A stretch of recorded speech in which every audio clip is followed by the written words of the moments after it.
And joining me now to go deeper into the subject of a cashless economy is Adam Johnson. He's the global business editor for Bold. Adam, good to have you with us. Thanks for joining us. Good being here, Michelle. So, Adam, many are calling for the end of these high denomination bills, one of them being former Treasury Secretary Larry Summers. He did.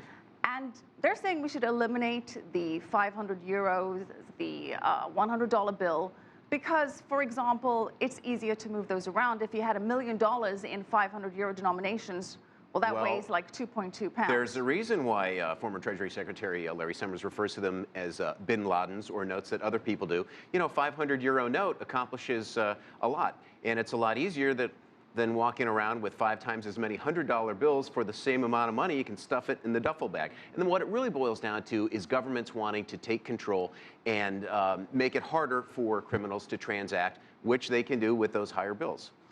So do you think this is actually going to be executed? No. No. No. This is absolutely just talk not. at this stage? What you have to realize is that only 10% of the M2 money supply, both in the US and in Europe, is in bills. All right, so we're practically already cashless.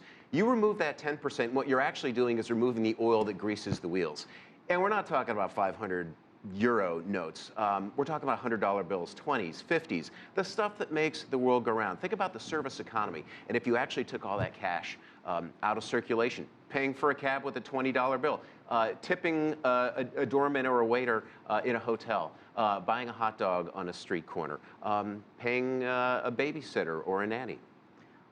Well, as we've seen from the little clip ahead of this segment, very few people do carry cash in their wallets. I, for one, maybe have 20 bucks on me. Maybe I've got 20 bucks. Do you remember the blackout in New York City when you couldn't go to an ATM and get cash? Then what do you do? Well, and that's the problem. It's always a good idea to have some perhaps you gotta stashed bribe under the your border mattress. guards. But with credit cards, with Samsung Pay, with PayPal, with Apple Pay, are we not already on the road to a cashless society? How long before it really becomes the majority mode of transaction? Well, it already is. That's what I said. 90% of the M2 money supply is already cashless. Only 10% is held in bills and coins. So we're already practically there. That's why it's but we're never going to have a complete that's why it's absurd to even have the argument or to pose the question, because we're so close already. So what are you going to do? Remove the optionality of that last 10%? Now all of a sudden it's very difficult to transact in times of need, hurricane, tornado, or if you need small cash. I mean, I understand why a government wants to do this. It now creates a paper trail so you can tax absolutely everything. Makes perfect sense if you're the government, with one exception. And that is something that kind of is under the weeds, but let me just throw this one out there. If you're government and you got to pay for your purchasing, and we know the US government runs at a deficit, you can actually print more dollars. Long term, that's inflationary, but you can print dollars as an alternative to issuing bonds. So you're actually tying your hands if you're the government and you're not issuing cash. Well, you're saying that this is ridiculous, but a lot of people are saying that there is a conscious movement out there to eradicate cash entirely. But Adam, there's a difference between choosing not to carry cash, like I do, and being foolishly, I might add, perhaps, and being, at least you won't get mugged in Times Square, but and being forced not to have any cash. Doesn't cash allow you anonymity? Isn't it an infringement on your rights to privacy? Thank you. If you ban cash. Yes, 100%. I am with you. Believe me, I think the notion of removing cash altogether is absurd. And by the way, here's another unintended consequence. So if you put your money in a bank, it's insured by the FDIC up to $100,000. Okay? If you're not allowed to hold cash, if you have to be cashless, you have to put your money into the bank.